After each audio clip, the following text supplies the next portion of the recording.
Salam uşaqlar, hər vaxtınız xeyir olsun. Bu videoda biz funksiya, trigonometriya və loqaritma bölməsindən keçən il buraxılış imtahanına düşmüş sualların izahına baxacağıq. Digər sualların izahı kanalda video şəklində paylaşmışam, oradan baxarsınız. Demək, mən baxıram 25-ci suala. 25-ci sualda y bərabərdir x kvadrat çıx 6x üstə gəl b kvadratik funksiyasını verib, parabola verib. Sualda deyir ki, parabolanın təpə nöqtəsindən koordinat başlanğıcına qədər məsafə 3/5-dir. Aha. Və b parametrinin ikisi qiymətini tapın deyir. Əvvəlcə biz parabolanın təpə nöqtəsinin koordinatlarını tapaq.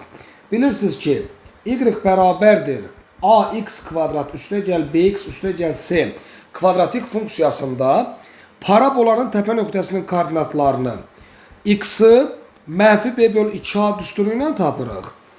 Y-i isə 4ac çıx b kvadratı bölünsün 4a düsturu ilə tapırıq.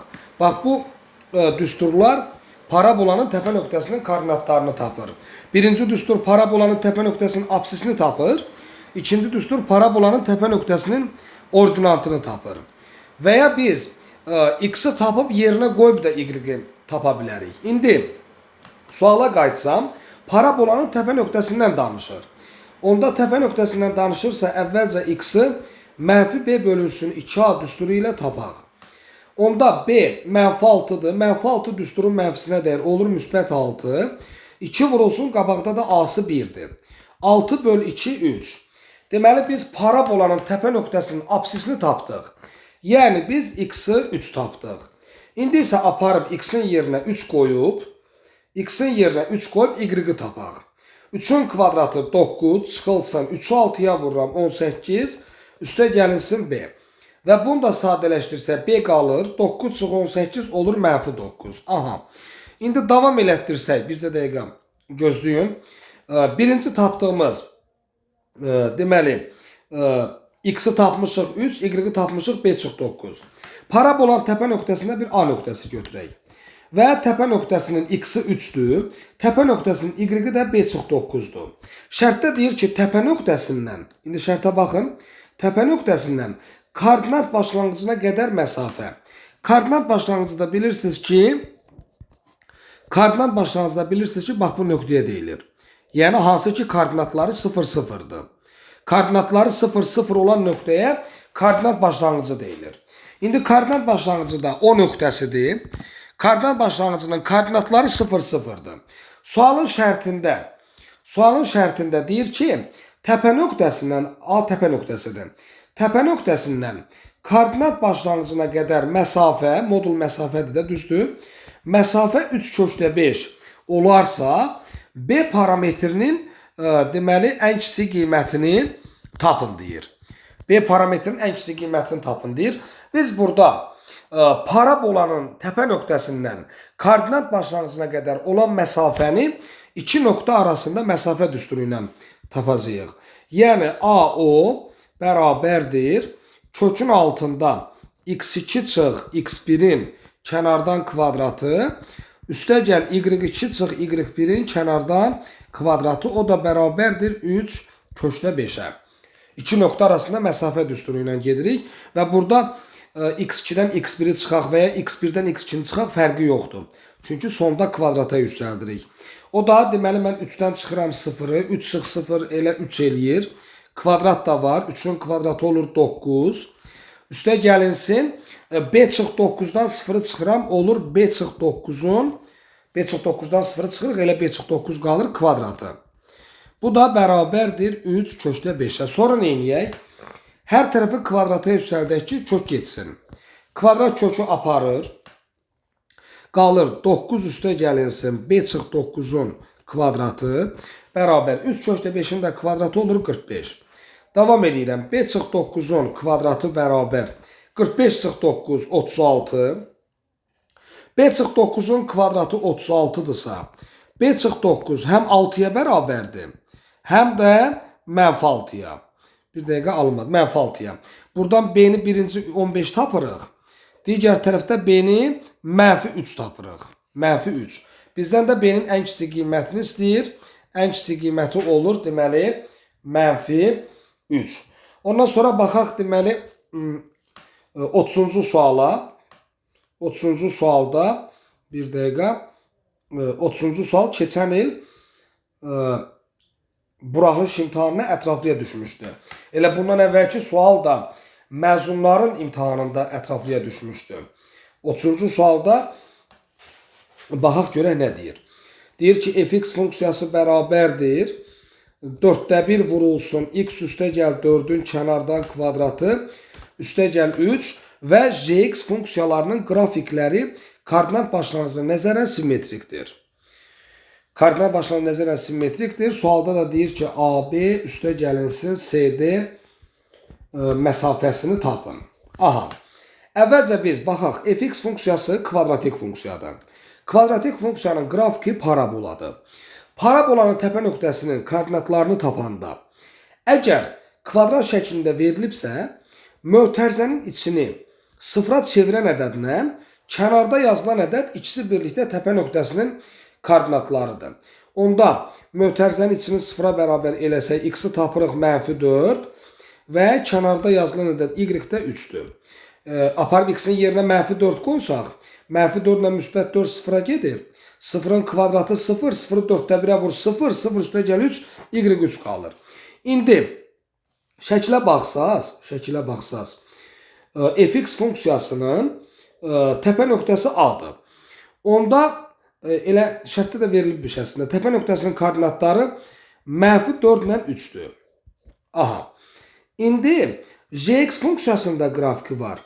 Şərtdə deyir ki, fx və gx funksiyalarının qrafikləri koordinat başlanğıcına nəzərən simmetrikdir. Koordinat başlanğıcına nəzərən simmetriyada nöqtənin koordinatları hər ikisi əksinə dəyişir. Yəni, onda B nöqtəsinin koordinatları, A və B nöqtələri axı koordinat başlanğıcına nəzərən simmetrikdir. Ona görə də B nöqtəsinin koordinatları A nöqtəsinin koordinatlarının əksi olur. Yəni, olur 4 ilə -3. A və B nöqtələri koordinat başlanğıcına nəzərən simmetrikdir. İki nöqtə koordinat başlanğıcına nəzərən simmetrikdirsə, onda nöqtənin koordinatları hər ikisi əksinə dəyişir. Bizdən AB məsafəsini soruşur. Əvvəlcə tapaq AB məsafəsini. AB məsafəsini təbii ki, iki nöqtə arasında məsafə düsturu ilə tapırıq. Yazdıram x2 çıx x1'in kənardan kvadratı üstə gəlinsin y2 çıx y1'in kənardan kvadratı. Yazdıram AB məsafəsi bərabərdir. Kökün altında yenə deyirəm, bayaq da dedim. Fərqi yoxdur hansı x-dən hansı x-i çıxırsan. Onsuz da düsturda kvadrata yüksəldirik. -4 çıx 4. -8, -8'in kvadratı 64. Sonra -3 çıx 3. -6 kvadratı da 36. Toplamı eləyir 100. 100-dən 10 çıxır. Onda belə çıxır ki, A və B nöqtələr arasında məsafə 10'dur. Üstə gəlinsin.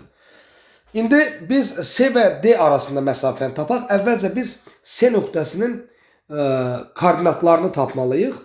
Bir dəqiqə qrafiki yaxınlaşdırım. C nöqtəsinin koordinatlarını tapmaq üçün C nöqtəsinə baxaq. C nöqtəsi Y qoxunu kəsdiyi nöqtədir. C nöqtəsi Y qoxunu kəsdiyi nöqtədir. Biz funksiyada, bir dəqiqə gözləyin. Biz funksiyada deməli, bərpa elədim. Deməli, biz funksiyada x-a 0 verək ki, C nöqtəsinin koordinatlarını tapaq. X-a 0 verək ki, Y qoxunu kəsdiyi nöqtəni tapaq. Y-i kəsdiyi nöqtəni tapaq. Onda x-a 0 versəm, 4/1 vurulsun 0 üstəgəl 4'ün kvadratı üstəgəl 3. 4/1 vurulsun 0 üstəgəl 4 eləyir 4. 4'ün kvadratı 16. 16 4'ə ixtisar gedir. 4 4 üstəgəl 3 7. Onda belə çıxır ki, x-a 0 verdik, düzdür. Onda C nöqtəsinin koordinatları 0 7'dir. Ümumiyyətlə C nöqtəsinin koordinatları oldu 0 7. Onda C-dən D olan məsafə necə tapaq? Şəkildə baxsaz görürsünüz ki, C nöqtəsinin koordinatları 0 ilə 7'dirsə, onda koordinat başlanğıcı 0'dır, düzdür? 0-dan 7-yə qədər məsafə nə qədər olar? 7 sm. Yəni mən əvvəlcə O-dan C-yə məsafəni tapdım 7 sm. Aha. Bir də O-dan D-yə məsafəni tapaq. Bu iki funksiya koordinat başlanğıcı nəzərən simmetrik olduqlarına görə, simmetrik olduqlarına görə üzərlərində olan nöqtələr də simmetrik olmalıdır. Yəni C nöqtəsinin koordinatları 0-la 7-dirsə, D nöqtəsinin koordinatları da 0-la -7-dir. Onda 0-dan D-yə qədər məsafədə mənfi nəzərə alınmır. Yenə 7 sm. Onda O-dan da D-yə olur 7 sm. 7 sm, 7 sm ümumi deməli C-dən D-yə ümumi məsafə olar 14 sm. O da cavab da olur deməli 24 sm. Bax bu şəkildə. Daha sonra baxırıq deməli bir dəqiqə gözləyin. 31-ci suala, bu da keçən il buraxılış imtahanına ətraflıya düşən sualdır. 31-ci sualda əvvəlcə parabolanı yazaq. X kvadratı çıx 8x üstəgəl 12. Deyir A nöqtəsi şərtə baxıram. A nöqtəsi funksiyasına uyğun parabolanın təpə nöqtəsidir. Parabolanın təpə nöqtəsinin koordinatlarını tapmaq üçün X-i -b/2 ilə tapırıq. X-i tapandan sonra yerinə qoyub Y-i tapırıq. Bu yolla da gedə bilərsiniz. Və ya təpə nöqtəsinin koordinatlarını müxtəsər vurma düsturu yaratmaqla tapaq. Yazıram x kvadratı çıx 8x üstə gəlinsin. 8-i 2-yə bölürəm 4, 4-ün kvadratı 16 və üstə gəl 2 yazıram ki, qayıdıb 16-ın üstə 2 gələndə 18-i versin. Davam edirəm. Y bərabər bu düsturdu yığıram. Y çıx 4-ün kvadratı plus 2. İndi təpə nöqtəsinin koordinatlarını tapaq. Mötərizənin içini 0-a çevirən ədəd 4 və kənarda qalan ədəd 2. Bu ikisi birlikdə parabolanın təpə nöqtəsinin koordinatlarıdır. A nöqtəsi də parabolanın təpə nöqtəsi idi. Onda A nöqtəsinin koordinatları yuxarıdan yazıram 4 ilə 2-dir. Aha. Sonra deyir ki, bu funksiyanın qrafikinin apsis oxuna, koordinat başlanğıcına və ordinat oxuna nəzərən simmetrik çevrilməsindən alınan parabolaların təpə nöqtələri uyğun olaraq B, C və D nöqtələridir. Aha. Deməli, bu funksiyanın qrafikini biz əvvəlcə apsis oxuna nəzərən simmetrik çevirək. Apsis oxu. Apsis oxuna nəzərən simmetrik çevirəndə alınan parabolanın təpə nöqtəsi B-dir. Apsis oxuna nəzərən simmetrik çevirəndə apsis oxu x oxudur, düzdürmü? O x oxu. Hə. Adı çəkilən qalır simmetriyanın qaydasına görə. Deməli, apsis oxuna nəzərən simmetriyada, x oxuna nəzərən simmetriyada x qalır, y əksinə dəyişir. Aha. Apsis oxuna nəzərən simmetrik çevirməni tapdıq. Təzədən yazıram A nöqtəsi, koordinatları 4 ilə -2. Sonra koordinat başlanğıcına nəzərən. Deməli, koordinat başlanğıcına nəzərən simmetrik çevirəndə də alınan parabolanın təpə nöqtəsi C-dir. Koordinat başlanğıcına nəzərən simmetrik çevirəndə, burada öz üstünə mənfi qoymuşam, hə. Koordinat başlanğıcına nəzərən simmetrik çevirəndə hər ikisinin işarəsi dəyişir. Yəni olur -4 ilə -2. Sonra A nöqtəsi 4 ilə 2 idi. İndi isə biz bunu ordinat oxuna nəzərən simmetrik çeviririk. Onda da alınan parabolanın təpə nöqtəsi D nöqtəsidir. Y oxuna nəzərən simmetrik çevirəndə Y qalır, X əksinə dəyişir. Olur -4. Aha. İndi deyir ki, ABCD dördbucaqlısının perimetrini tapın. Gəlin belə eləyək. Düzbucaqlı koordinat sistemini çəksək. Bir dəqiqə. A nöqtəsinin koordinatları. Üzr istəyirəm, səhv yazdım. A nöqtəsinin koordinatları. X-i 4-dür, Y-i 2-dir. Bu oldu. Deməli, bu oldu A nöqtəsi. Hansı ki, X-i 4-dür, Y-i 2-dir. Aha. Sonra B nöqtəsinin B nöqtəsinin koordinatları. Bir dəqiqə gözləyin. Deməli, bir dəqiqə 4'ü. B nöqtəsinin koordinatları. B nöqtəsi x-i yenə 4'dür. Amma y-i mənfi 2'dir. Y-i mənfi 2, bu da oldu B nöqtəsi. Hansı ki x-i 4'dür, y-i də mənfi 2'dir.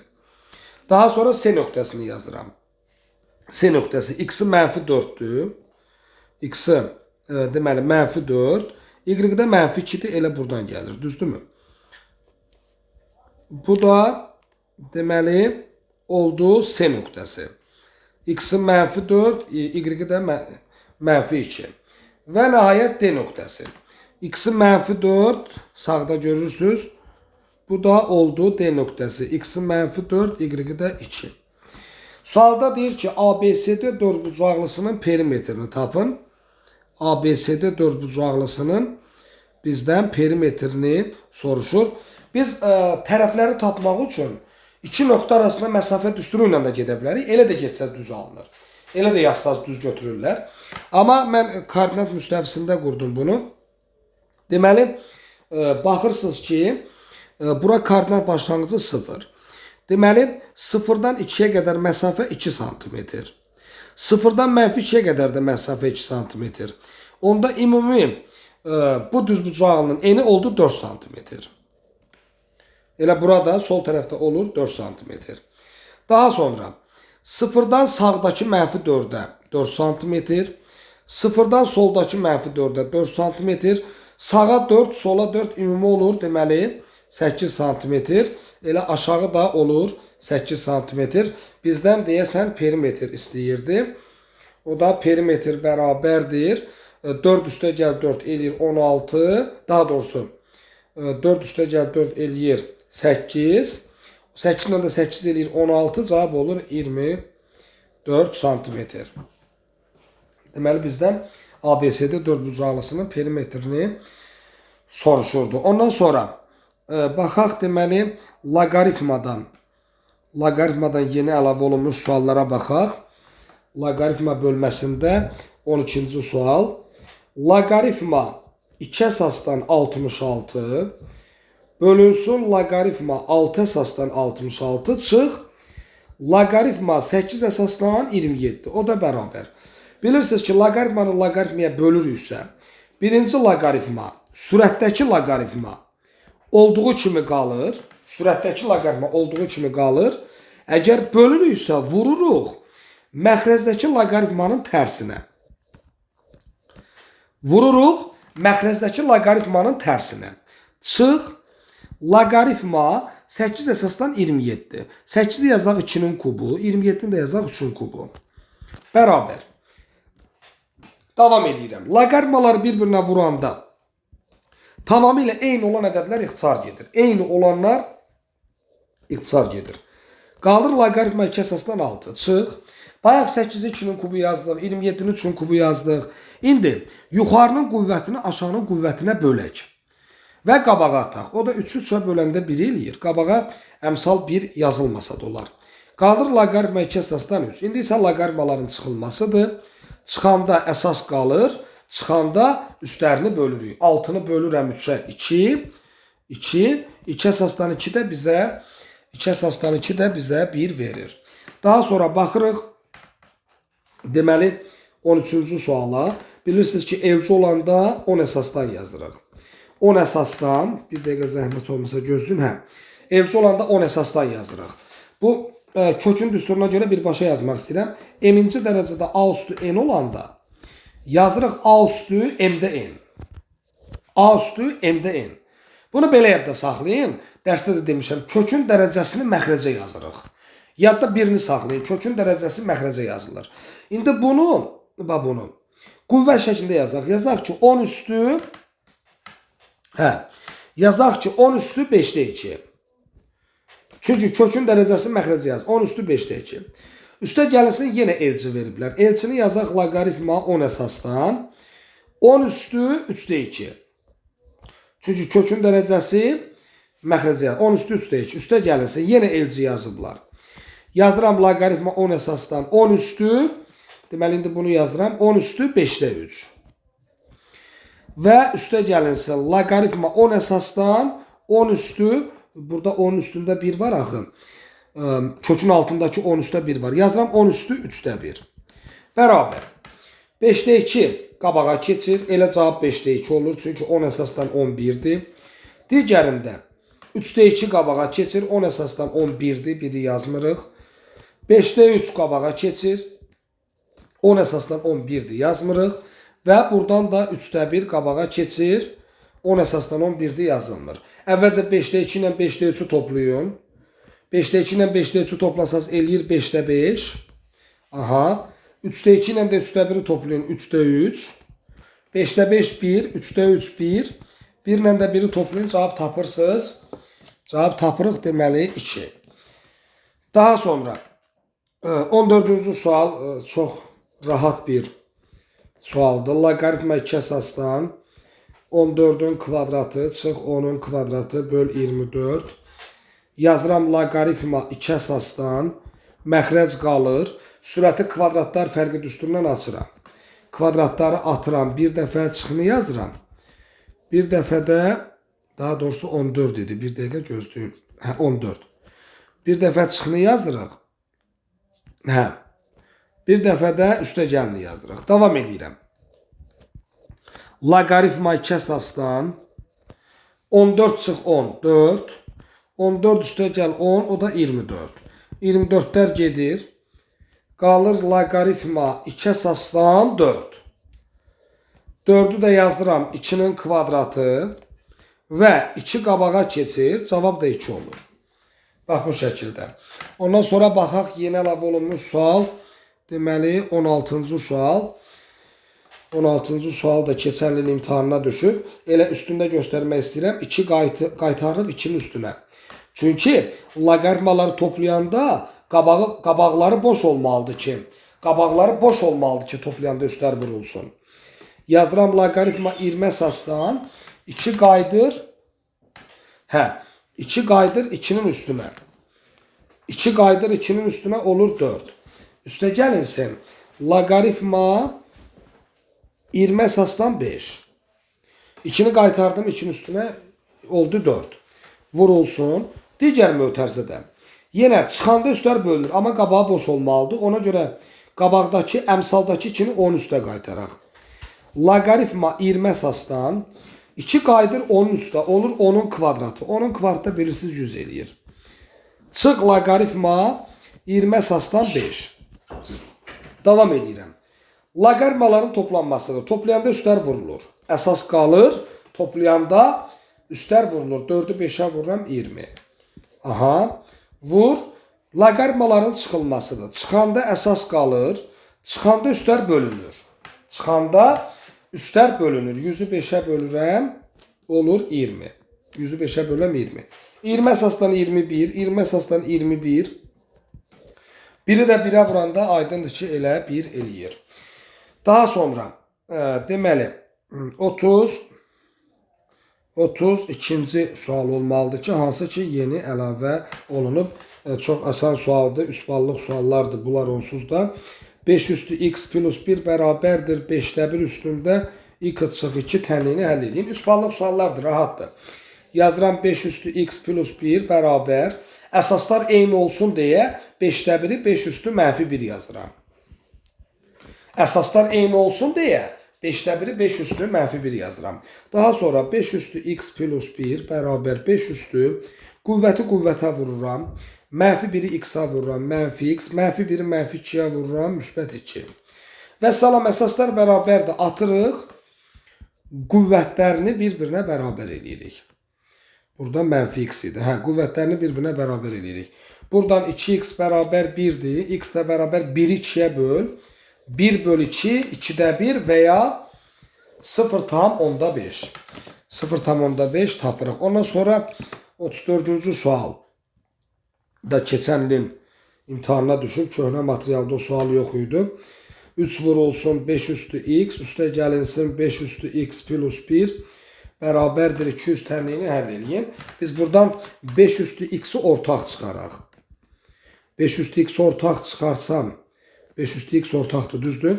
5 üstü x'i çıxarsam qalır 3. 5 üstü x'i çıxarsam qalır 5 üstü 1. Bərabər 200. Davam edirəm. 5 üstü x vurulsun. 5 üstü 1 5'dir. 5 üstü 3 gələndə edir 8.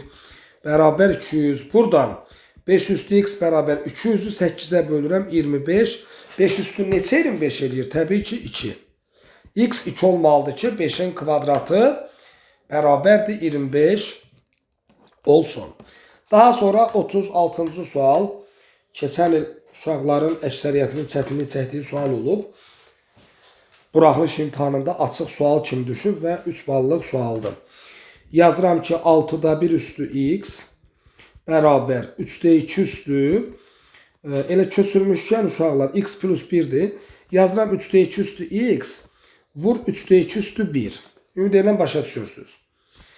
Vuranda üstlər toplanır, qayıdır həmin ifadə alınırdı onsuz da. Vuranda qüvvətlər toplansa, x ilə 1'i toplasan x plus 1 olur. Bizdən 4 üstü x'i soruşur. Buna aid biz yazmışıq. Biz deyirdik ki, əsasları yox. Üstləri eynidirsə, baxın x-dir, solda, sağda da x-dir. Əsasları yox, üstləri eynidirsə, onda hər iki tərəfi sağda olana bölürük. Bir daha deyirəm, əsasları yox, üstləri eynidirsə, hər iki tərəfi bölürük sağdakına. Yəni 3'də 2 üstü x-a. Hər iki tərəfi 3'də 2 üstü x-a bölürük. Nəticədə bunlar ixtisar gedir. İndi sol tərəfə baxarsınız. Sol tərəfdə üstləri eynidir. Bir mötərizdə yazacağım. Yazıram ki 6'da 1 bölünsün. Kəsr xətti bölmə demək daxı.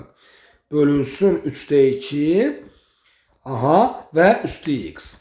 O da bərabər. Sağ tərəfdə 3'də 2 üstü x-lar ixtisar getdi. 3'də 2 qaldı. İndi davam edirəm. Böləndə birinci olduğu kimi qalır. Vururam ikincinin tərsinə. Üstü x bərabərdir 3'də 2. 6 3'ə ixtisar gedir 2 qalır. 2'ni 2'yə vururam 4'də 1. Üstü x bərabər 3'də 2'yə. İndi bizə 4 üstü x lazımdır. Onda biz 4'də 1 üstü x'i tapışıq, amma bizə 4 üstü x lazımdır. Onda biz tapdığımızı tərsinə çevirməliyik ki, axtardığımız alınsın. Əgər biz bunu tərsinə çeviriksə, cavabı da tərsinə çevirəcəyik. Niyə tərsinə çeviririk? Axtardığımıza gəlib çıxsın. Onda 4'də 1'in tərsinə çevirəm 4 üstü x, 3'də 2'ni tərsinə çevirəm 2'də 3. O da 2'də 3'dəki aydındır ki 1,5 eləyir. Yəni axtarılan misalın cavabı olur 1,5. Daha sonra trigonometriya bölməsindən 6 yeni sual əlavə olunub. Onlara baxaq. 2-2 düşüblər imtahana. Bizə dəqiqə. Deməli, baxırıq biz ən birinci 12-ci suala. 12, 13 daha sonra. Çox sadə suallar düşür 3 bal verdiyinə görə. İnşallah ki, əvvəlki illərdə olduğu kimi çətin düşməz. 10 vurulsun sinus 30 dərəcə. Üstə gəlinsin sinus 231 dərəcə. Üstə gəl kosinus 39 dərəcə. Və çıxılsın tangens 45 dərəcə. Bunu tapın. Demək olar ki, dərəcə qiymətlərini bilsəz, cavabı ala bilərsiniz. Çox səthi, çox asan düşür. Yazıram 10 vurulsun sinus 30 dərəcə 2'də 1. Üstə gəl. Bu ikisi arasında balacaya dəymirik qalsın. Böyüyü balacalaşdırırıq. Böyüyü balacalaşdıranda 231'i yazaq 270 çıx 39. 270'dən 39 çıxan da 231 eləyir. Üstə gəl kosinus 39 dərəcə çıx tangens 45 dərəcə 1'dir. Tangens 45 dərəcəyə 1 yazdım. Sinus 30 dərəcə nə idi? 2'də 1. 10 2'yə ixtisar gedir 5. 5'i 1'ə vururam 5. Üstə gəlinsin. Davam edirəm. 270 atılır, mənfi atılır. 270'də ad dəyişir. Ümumiyyətlə 90, 270. Bu dərəcələrdə ad dəyişir. İndi sinus 270'də dəyişir olur kosinus 39. Və 270'dən çıxırıqsa 270'dən azdır. 270'dən az olan bucaq 3-cü rüb bucağıdır. Sinus da 1-ci, 2-ci rüblərdə müsbətdir. Deməli sinus 3-cü rübdə mənfi qiymət alır. Ona görə də qabağına mənfi qoyuruq. Davam edirəm. Üstə gəlinsin kosinus 39 dərəcə və çıxılsın 1. Biri mənfi, biri müsbət. Bunlar islah gedir. Qalır 5, çıx 1, o da 4. Gördüyünüz kimi çox asan sualdır. Daha sonra keçirik deməli 13-cü suala. 13-cü sualda 4 sinus kvadratı alfa çıx mötərizədən 1 üstəgəl tangens kvadratı alfa vur kosinus kvadratı alfa üstəgəl 4 kosinus kvadratı alfa ifadəsinin qiymətini tapın. Yazıram 4 sinus kvadratı alfa. Bunun yanına ən sondakı həddi gətirirəm. Ki 4'ü ortaq çıxardım. Üstəgəl 4 kosinus kvadratı alfa çıx. Bax bu gördüyünüz uşaqlar 1 üstəgəl tangens kvadratı alfa əsas eyniliklərdə 5-ci düsturdur. Əsas eyniliklərdə 5-ci düstura görə 1 üstəgəl tangens kvadratı alfa bərabərdir 1 böl kosinus kvadratı alfaya. Gərək düsturu biləsən. Yəni 1 üstəgəl tangens kvadratı alfanın yerinə biz 1 bölünsün kosinus kvadratı alfa yazacağıq. Çünki 1 üstəgəl tangens kvadratı alfa 1 böl kosinus kvadratı alfaya bərabərdir. Vurulsun kosinus kvadratı alfa. Bunlar ixtisar getdi. Aha. Yuxarıda 4'ü ortaq çıxardıram. Qalır sinus kvadratı alfa. Üstəgəl kosinus kvadratı alfa çıx 1. Sinusla kosisun kvadratlarının cəmi 1'dir. Kvadratlarının cəmi 1'dir. 1'i 4'ə vururam 4. 4 çıx 1. Cavab olur 3. Görürsünüz ki, həqiqətən də imtahana çox asan suallar düşür. Xüsusilə də dərəcə qiymətlərini əzbər bilmək lazımdır. Əsas eynilikdə olan 6 dənə düsturu, əsas eynilikləri 6 dənə düsturu əzbər bilmək lazımdır. Toplama düsturlarına suallar çox düşür imtahana, onu bilmək lazımdır. İndi baxaq 18-ci suala. Qalanlarının izahı keçənki videoda var. Baxın, elə 18-ci sual da keçən il məzunların buraxılış imtahanına düşüb. Təbii ki, 3 ballıq sual kimi düşür deyə çox asan olur və ya orta olur. Bu toplama düsturudur. Sinus, kosinus, kosinus, sinus gəlir. Qatma qarışıq gəlirsə biz nə demişdik? Demişdik ki, deməli bu sinusun açılışıdır. Sinus, kosinus, kosinus, sinus gəlir. Deməli sinusun açılışıdır. Çıxdısa elə çıxının açılışıdır. Yəni 41 çıxılsın 11. Görürsünüz, sadəcə düsturu bilmək lazımdır. 41 çıx 11 30 eləyir. Sinus 30 da bizə 2/1 verir. Amma kosinusun düsturunda bilirsiniz ki, kosinuslar yan-yana, sinuslar yan-yana gəlir. Özdə birinci kosinuslar yan-yana gəlməlidir.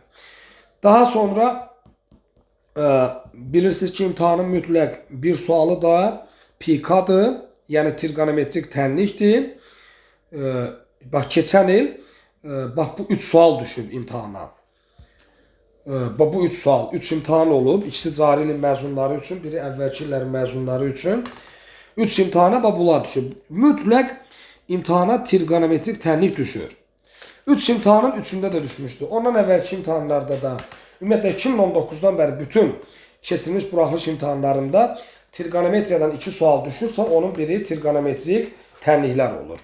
İndi elə 42-ci sualdan izahına başlayıram. Yazıram ki, sinus 2 çıxı 3 bərabər 1. Yazıram 2 çıxı 3 bərabər bir xüsusi haldır. Xüsusi hal olsa da biz bilirik ki, sinus 1'i 90'da alır. 90'a görə pi bölü 2 yazıram. Bir də birlərdə olur 2 pika. Yəni 1'in özündə də 2 pikadır, mənfi 1'dədir. X'i tapmalıyam. Onda mənfi 3'ü sağa keçirək. 2x bərabər pi bölü 2 plus 2 pika, belə yazaq, fərqi yoxdur. Mənfi 3 də sağa keçir, olur müsbət 3. Daha sonra deməli 3'ün də məxrəcində 1 var. 2'ni buradan hamısının çarpaz formada məxrəclərinə vuraq. Yazıram x bərabər pi bölünsün 2'ni 2'yə vururam 4. Üstəgəl 2'ni 1'ə vururam 2, 2'lər də gedir pi k. Üstəgəl 3 bölünsün 2'ni 1'ə vururam 2. 2'ni hamısının məxrəcinə vurduq. Çarpaz formada hamısının məxrəcinə vurduq. Və ya özünüz hamısını ayrı-ayrı 2'yə bölsəz də bu nəticə alınır. Ondan sonra baxıram 43-cü suala. 4 sinus kvadrat x çıxılsın 4 sinus x üstəgəl 1 bərabərdir 0 trigonometrik tənliyini həll eləyindir. Biz bunu t əvəzləməsi ilə də yaza bilərik, amma ehtiyac yoxdur. Elə bunun ümumi quruluşundan baxırsan ki, bu müxtəsər vurma düsturunun açılışıdır. Yəni 2 sinus x çıxıq 1-in kənardan kvadratının açılışıdır. Açıb yoxlaya da bilərsiniz. 2 sinus x-in kvadratı nə olur? 4 sinus kvadratı x. 2 sinus x-i 1'ə vuranda 2 sinus x, 2 misli 4 sinus x. Mənfi 1'in kvadratı nə olur? Müsbət 1. Gördünüz mü? Müxtəsər vurma düsturunun açılışıdır. İndi 2 sinus x çıxıq 1'in kvadratı 0'dırsa, öz də 0'dır. Buradan 2 sinus x bərabər mənfi 1 sağa keçir, müsbət 1. Sinus x bərabər vurma var, 1'i 2'yə bölürəm, 2'də 1. X bərabər 2'də 1 ümumi haldır. Xüsusi hal hansılar idi? 0, 1, mənfi 1. 0, 1, mənfi 1 xüsusi haldır. Qalanları hamısı ümumi haldır. Əgər ümumi haldırsa sinusda qabağında mənfi 1 üstü k olur. Mənfi 1 üstü k vurulsun arcsinus 2'də 1 və üstə gəlinsin pk yazıram. Çünki sinusda pk'dır, tangesdə pk'dır, kotangesdə pk'dır. Bir dənə kosinusda 2 pk olur. X bərabər mənfi 1 üstü k vurulsun. Sinus 2'də 1 qiymətini 30 dərəcədə alır. Pi bölü 6 plus pk, bax cavabımız bu olur. Həqiqətən də asan bir tapşırıqdır. Daha sonra 44-cü sualda sinus x bərabərdir açıq 1 bölü 2 tənliyinin həlli var deyir. Məsəl üçün uşaqlar, mən yazsam ki sinus x bərabərdir 2, bu tənliyin həlli yoxdur. Çünki sinus 2'yə bərabər ola bilməz. Necə bərabər olsun? Ən böyük qiyməti 1'dir. Sinusun ən böyük qiyməti 1'dir. 2 qiymətinə bərabər ola bilməz. Və yaxud da sinus x bərabərdir 3 yazıram. Yenə boşluqluq. Sinus 3'ə bərabər ola bilməz. Bu tənliyin həlli yoxdur. Sinus 3 qiymətini almır. 3 qiymətinə bərabər olmur. 3 qiymətini ala bilməz. Çünki ən böyük qiyməti 1'dir. Ümumiyyətlə sinusla kosinusun aldığı qiymətlər, sinus alfa ilə, bir dəqiqə, sinus alfa ilə kosinus alfanın aldığı qiymətlər mənfi 1 arasında dəyişir. Sinusla kosinusun ən böyük qiyməti 1'dir, ən kiçik qiyməti mənfi 1'dir. Deməli bu ifadə mənfi 1 ilə 1'in arasında olmalıdır ki, tənliyin kökü olsun, tənliyi həll eləyə bilək. Yəni biz nə etməliyik? Açıq 1 bölü 2'ni, mənfi 1 ilə 1'in arasında yazmalıyıq. Əslində belə də yaza bilərsiniz. Bir dəfə 1'ə bərabər edin, bir dəfə mənfi 1'ə bərabər edin. 1'ə bərabərin A-nı tapın, mənfi 1'ə bərabərin A-nı tapın, tapdığınız A-ların arasını götürün. Elə də yaza bilərsiniz. Bir dəfə ən böyük qiymət 1'ə bərabər edin, bir dəfə ən kiçik qiymət mənfi 1'ə elə tapın. Ya da bunu aparın, mənfi 1 ilə 1'in arasına yazın. Çünki sinusun aldığı qiymətlər mənfi 1 ilə 1 arasındadır. Biz də bunun hər tərəfini 2'yə vuraq. 2'ni mənfi 1'ə vururam, mənfi 2. 2'ni kəsrimizə vursaq 2'lər ixtisar gedir. Açıq 1. 2'ni 1'ə vursaq 2. Sonra hər tərəfin üstünə 1 gələk ki, A tək qalsın. Mənfi 2 üstə gəl 1. Kiçik bərabər. Açıq 1 üstə gəl 1. Kiçik bərabər. 2 üstə gəl 1. Hər tərəfin üstünə 1 gəldim. Mənfi 2 üstə gəl 1, mənfi 1. Mənfi 1 ilə müsbət 1 gedir A. 2 üstə gəl 1, 3. Onda A daxildir mənfi 1 ilə 3'ün arasına. Bərabərlik işarələri var deyə mənfi 1 ilə 3'ün özləri də daxildir. Bax bu qədər uşaqlar. Amma mənim izah elədiyim burada təxminən 15 ya 17 sual oldu. Bu suallar bəs eləmir. Siz yenə də keçən il qoyduğum izahlara mütləq baxın. Orada çox vacib sualların izahını vermişəm. Onlar sizin imtihanda qarşınıza çıxa bilər. Xüsusilə də orada ətraflıya düşən suallar var. Loqaritmadan var. Funksiyadan daha çoxdur. Çünki funksiya ətraflıya düşür. Mütləqdir ki, onların izahlarına baxın. Həm də onları lövhədə izah vermişəm, geniş şəkildə izah vermişəm, qrafiklərini göstərmişəm. Mütləq olan izahına baxın, faydasını görəcəksiniz. Bu qədər.